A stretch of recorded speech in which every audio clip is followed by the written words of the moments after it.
Good afternoon and welcome to RMU Live. I'm Ethan Morrison. And I'm Colby Sherwin. Here's what's happening now.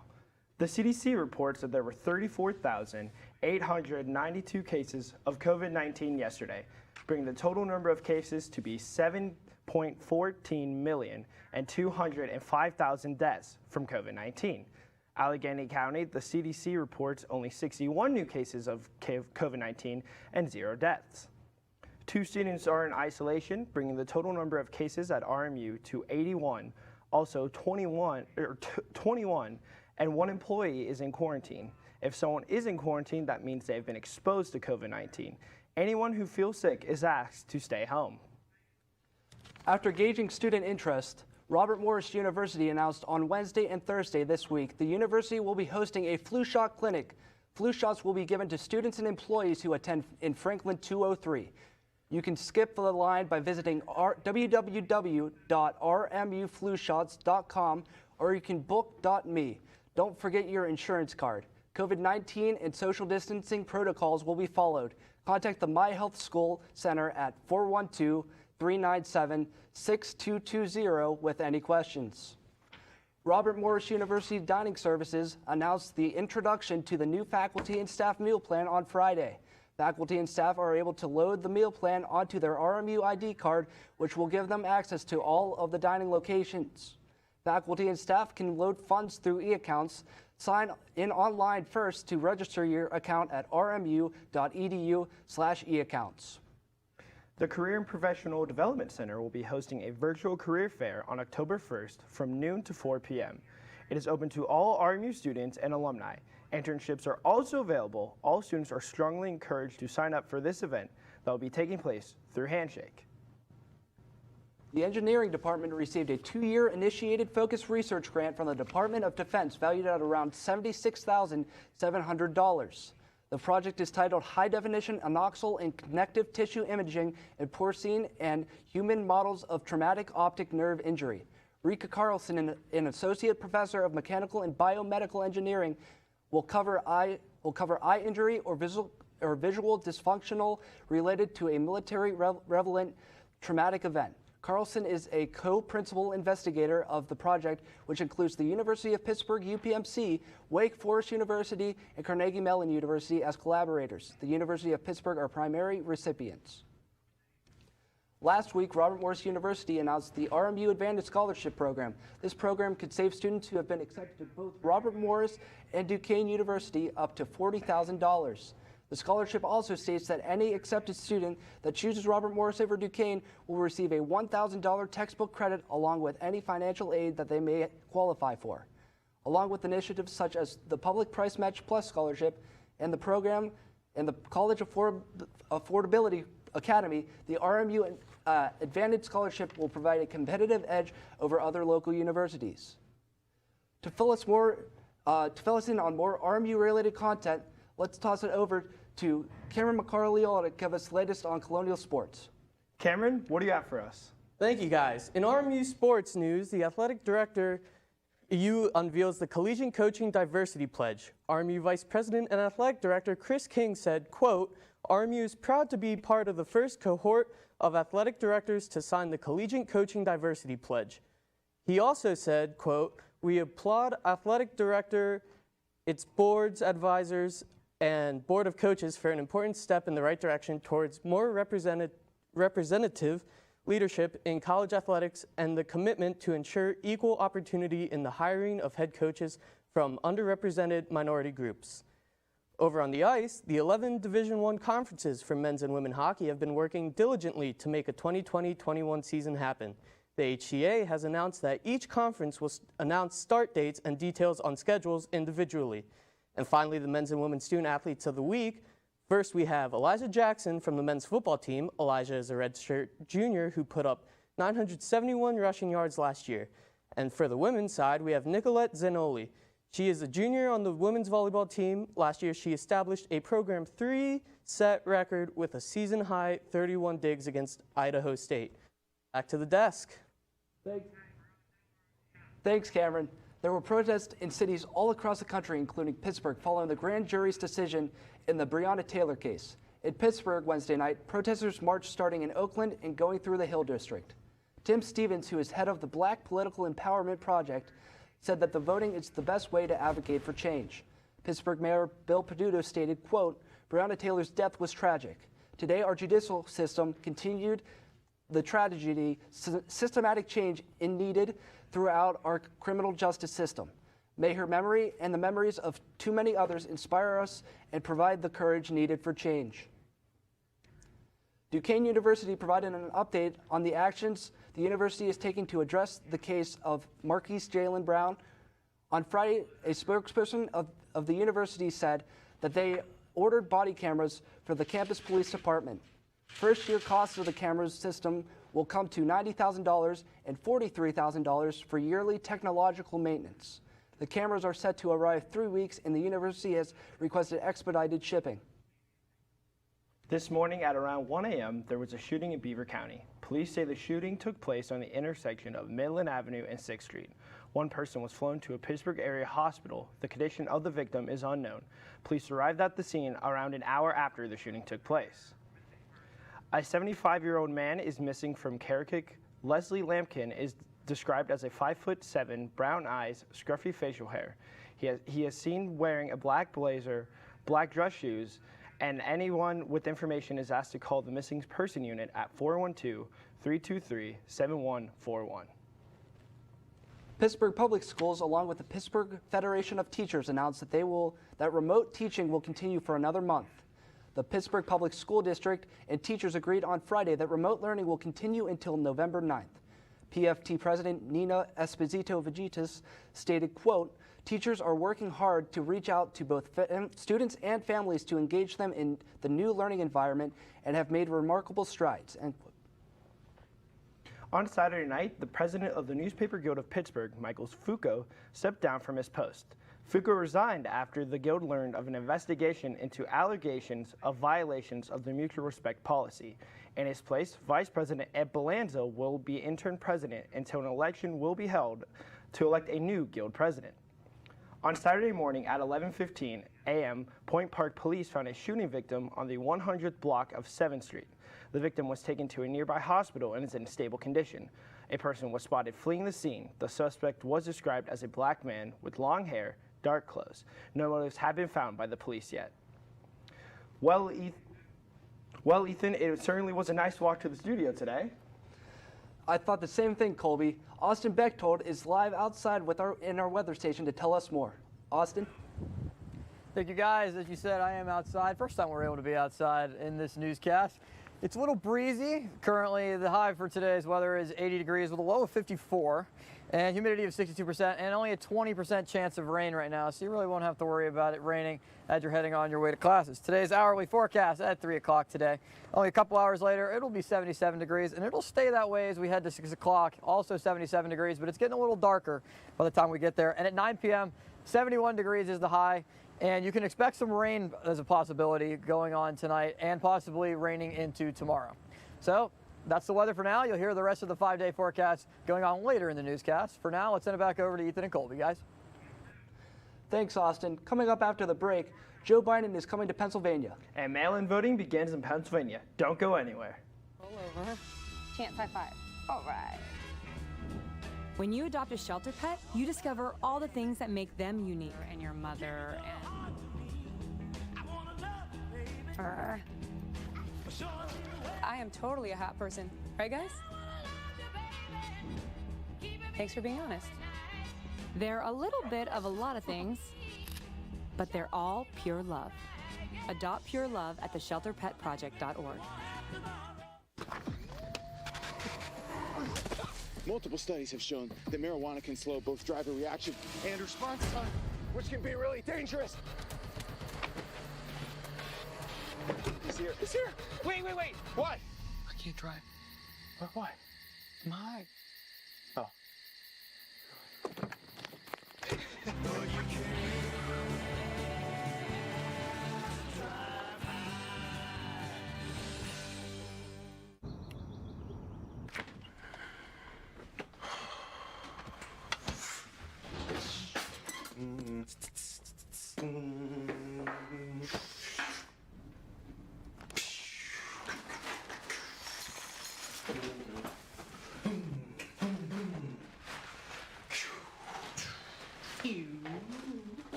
precise, no margin for error.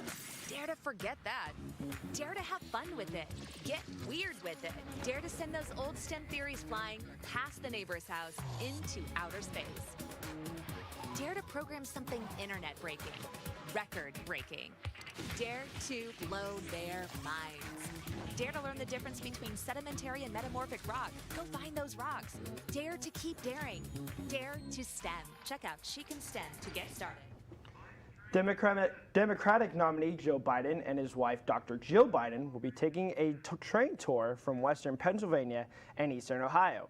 Biden is expected to be talking about the economy and corporations in addition to the tour, according to his campaign website. His trip will be taking place on Wednesday. And in what many consider shocking news, former Pennsylvania Republican Governor Tom Ridge announced on Twitter that he'll be voting for Democratic nominee Joe Biden. In a tweet, Ridge wrote, quote, "It's time to put country over party. It's time to dismiss Donald Trump. Why I'm voting for Joe Biden." In an article to the Philadelphia Inquirer, Ridge wrote, quote, "Donald Trump has proven over these last 4 years he is incapable of such leadership. It is not within him," end quote. President Donald Trump announced on Saturday that he is nominating federal appeals court judge Amy Coney Barrett to succeed the late Justice Ruth Bader Ginsburg on the U.S. Supreme Court. President Trump called it, quote, "a very proud moment indeed," end quote. Barrett, who Trump declared before an audience that included Anthony Scalia's widow, Republican senators, and several figures of the media, Barrett, who is 48 years old, could serve on the U.S. Supreme Court for decades to come. Mail-in voting is officially underway in Pennsylvania, and you can even vote in person in Allegheny County. Allegheny County Executive Rich Fitzgerald said that the county has sent out around 100,000 ballots already.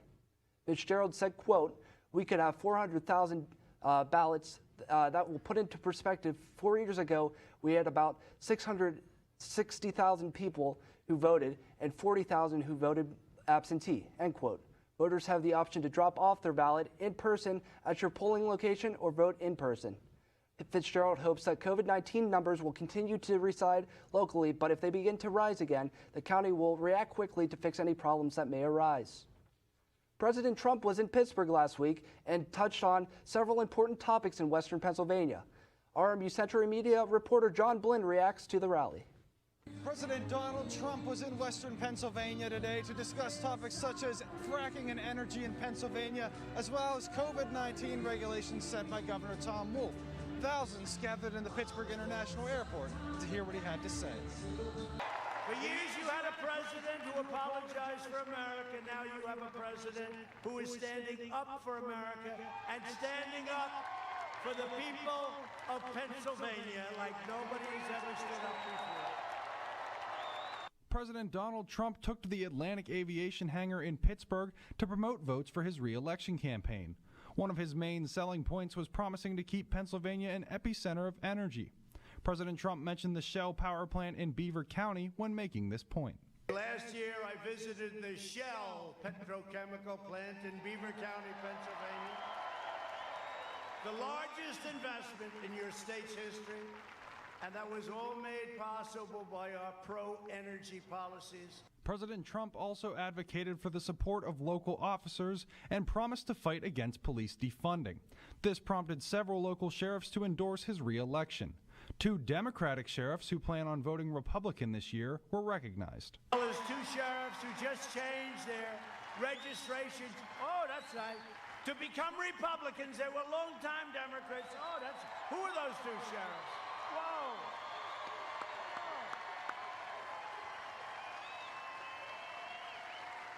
Thank you. That's Fayette County Sheriff James Custer and Forest County Sheriff Bob Wolfgang. Where's Bob? Stand up, fellas. Thank you. The presidential election was not the only competition discussed, with Trump publicly endorsing Republican candidate Sean Parnell, who will be running against current Pennsylvania Congressman Connor Lamb. Connor Lamb turned out to be a stone-cold phony. When he was running, it's a very Trump, they like me. And I thought he was a Republican because his ads were so good. We have to respect our president. I said, this guy's doing some beautiful ads. And I found out he was a Democrat. And I'll tell you what, he's nothing compared to Sean. Sean is the real deal. Addressing COVID-19, President Trump spoke about the social distancing regulations in Pennsylvania. The only thing you're allowed to do in Pennsylvania, you can't go to church, right? You can't meet, you can't congregate, you can't look at each other. You can't give your wife a kiss goodnight, you gotta wear a mask. You can't do anything. The president was also campaigning in Pennsylvania during a trip to Latrobe on September 3rd. We will make America great again. Thank you, Pennsylvania. Thank you.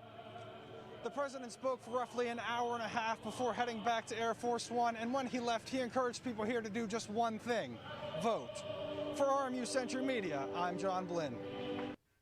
A man is in critical condition following a shooting at McKees Rocks. Yesterday, the man was found at 1100 block on Chartiers Valley Avenue. Multiple gunshot wounds, according to the Allegheny County Police. The shooting is still being investigated. Anyone with information is being urged to call the Police County tip line at 1-833-255-8474. Thank you. Thanks, John. Be sure to keep an eye on RMU Century Media's political coverage up until and on the election night.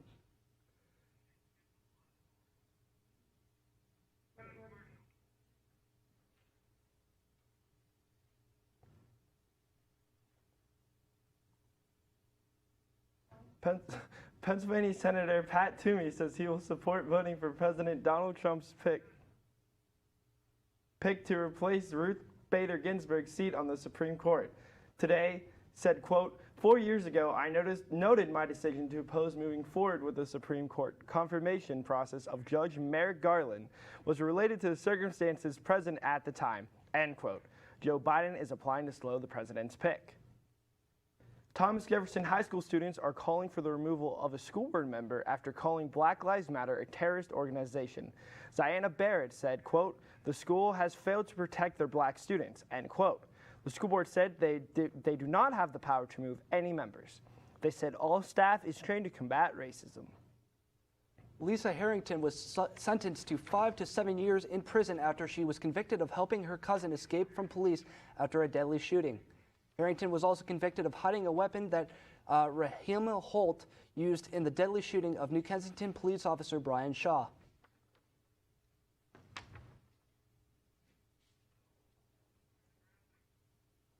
To get more news relating to Pittsburgh, Moon Township, and RMU, be sure to visit RMUSanctuaryMedia.com. To see the latest on Colonial Sports, you can check out colonialsportsnetwork.com. And when we come back, Cameron Cariola will break down the latest sports. Stay tuned.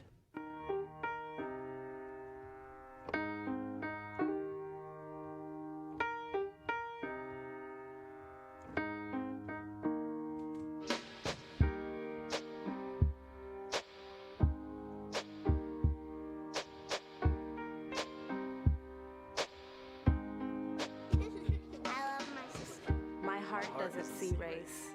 Love is love. What are you doing in there? What's that? I wouldn't do that. What are you doing? What are you looking for?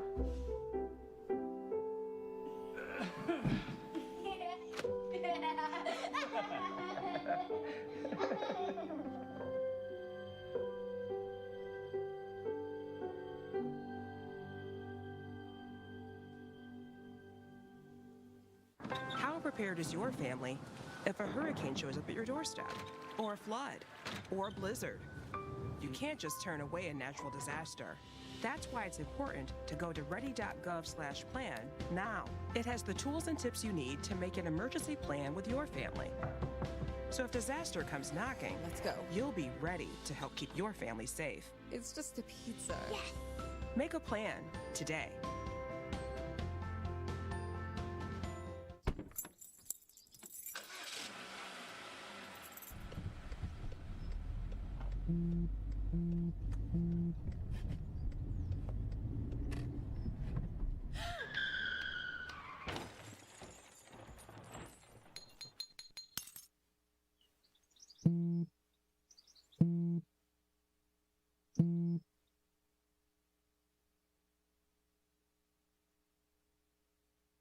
Welcome back to RMU Live. Both the Steelers and the Pirates were in action this past week. Let's go to Cameron Macariola to give us the latest on that. Thank you, Colby. In the world of Pittsburgh sports, the Pittsburgh Pirates' lackluster season comes to a close as they finish their 60-game season with a record of 19-41. On the bright side, they will receive the first overall pick where they are expected to take Kumar Rocker, a right-handed pitcher from the powerhouse baseball program of Vanderbilt. Over to the Penguins now. Last week, the Penguins traded fan favorite Patrick Hornquist to the Florida Panthers for Mike Matheson and Colton Sever. The Penguins had a slight delay on the trade as Hornquist had a no-trade waive clause waived. Hornquist had to say this about the trade. Once I found out Pittsburgh didn't want me and the Florida really wanted me, it was an easy choice for me and my family. Over to Heinz Field on Sunday, the Steelers defeated the Houston Texans by a score of 28-21. Roethlisberger had a good game on Sunday as he went 23 for 36 with 237 yards and 2 touchdowns. The defense also contributed to the win as they found out how to iron out their small mistakes as they gave up all the points in the first half and shut the Texans' offense for the rest of the day. The Steelers are 3-0 for the first time since 2010 when they went to the Super Bowl but lost to the Green Bay Packers. Around the rest of the world of sports, some big news as the baseball season comes to a close. The 16 teams that made the playoffs get underway tomorrow as the Twins play the Astros, the White Sox take on the Athletics, the Yankees play the Indians, and finally the Blue Jays take on the #1 seed Tampa Bay Rays. Over in the NL, the Marlins face the Cubs, and the young talented Padres take on the Cardinals. The Atlanta Braves take on the Cincinnati Reds, and the Brewers take on the World Series favorites, the Los Angeles Dodgers. On the court, the finals are set. LeBron James will face off against his old team, Miami Heat. The Jimmy Butler-led Heat defeated the Boston Celtics last night in Game 6, while LeBron took the Nuggets down in 5. The finals is set to begin Wednesday at 9 p.m. While one finals is starting, another one is ending, as the Tampa Bay Lightning look to close out their series against the Stars as Game 6 is tonight at 8. Stars look to force a Game 7 and come back from a 3-1 deficit. With how this 2020 playoffs are going, I could see the Stars pulling it off. Finally, the NFL had a huge week 3 around the league. The Falcons blew another 15-plus point lead in the fourth quarter. And in surprising but not surprising news, across state in Philadelphia, the Eagles fall to 0-2-1. While being winless, they could be first in their division by next week. Tonight, we have a big matchup with the last 2 MVPs facing off. Lamar and the Ravens take on Mahomes and the Chiefs. Kickoff is scheduled to be at 8:15. I personally need Lamar to go off tonight as I am in dire need of some fantasy points. Now back to the desk.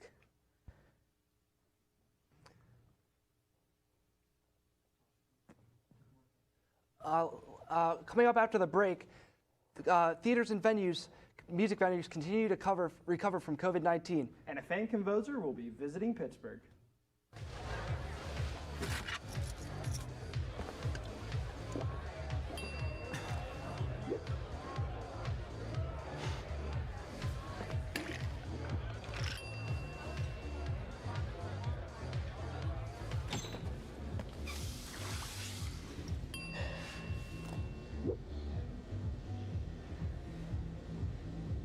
If you need to do something to feel okay to drive, you're not okay to drive. Don't drive buzzed. Maybe you can make retirement happen. After all, you made her college years happen. Opening that education savings account when she was little. Spearheading a campus tour. And another, and another, and another, and another. Bam! Deciphering financial aid. She was like, what? Well, now she's like, you aced planning for college. Now get the tips you need to get on track at aceyourretirement.org. Jason, let's go see your room.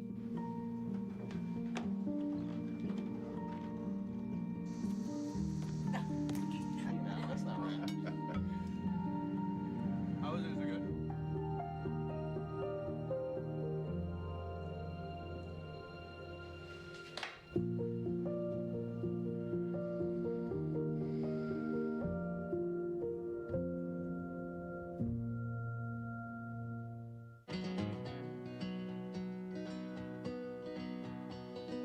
Things could be stranger, but I don't know how. I'm going through changes now. spend a lifetime trying to figure it out. I'm going through changes, through all of the strangeness. I'm going through changes now. 38 neighborhoods competed in the 4th annual Garbage Olympics on Saturday. The Department of Public Works hosted the event and was challenged to see who could clean up the most litter. Volunteers of the event collected more than 1,000 bags of trash. There were awards for dirtiest volunteer, the weirdest item, and found in team spirit. Volunteers enjoyed bonding and spending time with others in the community. For the past 40 years, the last Sunday of September has meant one thing to this group of runners. The COVID-19 pandemic caused the race organizers to not allow people to run together, so they instead created a virtual race for all the runners and walkers. All of the participants hope that next year they are able to return to the normal event with thousands of others runners and walkers. Bridgeville Phoenix Movie Theater will be closing down due to a lack of new movies. There are no new movies to be released, with Warner Brothers' Wonder Woman 1984 and Marvel's Black Widow to be pushed back from November to May. The next big movies coming out is Pixar's Soul and No Time to Die, a new James Bond film. The popular concert scene Rex Theater will not be opening again due to complications due to the COVID-19 pandemic. In a statement, the theater said, quote, "Due to ongoing hardship and uncertain future caused by the COVID pandemic, the Rex Theater will be closing down after over a decade of live music and events. We want to thank everyone who's come to a show, everyone who's ever played a show, everyone who's ever worked in big ways and small ways and helped us make this crazy dream a reality." End quote. The Pittsburgh Symphony announced 2 special concerts that were postponed from the 2019-2020 season. An evening with Honig and Mutter and Williams will take place on June 9th, while Ben Folds will appear on October 15th next year. Concerts will begin at 7:30 at Heinz Hall. A 3-story building that was used to be the Alcoa headquarters in New Kensington is about to become an indoor paintball arena. Rooms that were offices and labs will become spaces that players will have to clear, and the bottom floor will be pitch black and will be glow in the dark. Park owner Steve Kubrick founded Steeltown Paintball Tom Bianco about running his business in the building based off of the video game Call of Duty. Kubrick has planned to make the building into condominiums before the paintball plan went into place. Kubrick hopes that renting the space for paintball will bring income to help move his project forward. Bianco plans to open the arena on November 1st. He has 3 employees and plans to hire 10 or 15 more. Reservations for the arena will begin on Thursday. Now let's toss it over to Austin for weather. Austin, what do you got? Thank you, Ethan. Today's forecast today, as I said earlier, 80 degrees is the high, 54 is the low. Not much, humidity is 62% and also 20% chance of rain. Shouldn't rain going on. No rain should be going on today, or at least early on in the day. Coming up in the hourly forecast at 3 o'clock, it'll be 77 degrees and staying at 77 degrees until 6 o'clock. And at 9 p.m., it'll be 71 degrees with the chance of rain. Tomorrow's forecast will be a high of 60 and a low of 49. Not much of a change in the temperature, but there is a 40% chance of rain. I would expect rain with a humidity of 74%. And today's 5-day forecast on Wednesday coming up. We got a 66-degree high with a low of 48, 61 on Thursday. It's going to be cloudy on Wednesday, Thursday, and Friday. And as we go through the conclusion of the week on Friday, 57 degrees, 58 on Saturday with a low of 39, the coldest day of the week. And on Sunday, a high of 59 with a low of 44. That's your weather. Now let's send it back over to the guys at the desk. Thank you for joining us for RMU Live. I'm Colby Sherwin. And I'm Ethan Morrison. Stay safe, and take care. We will see you next week.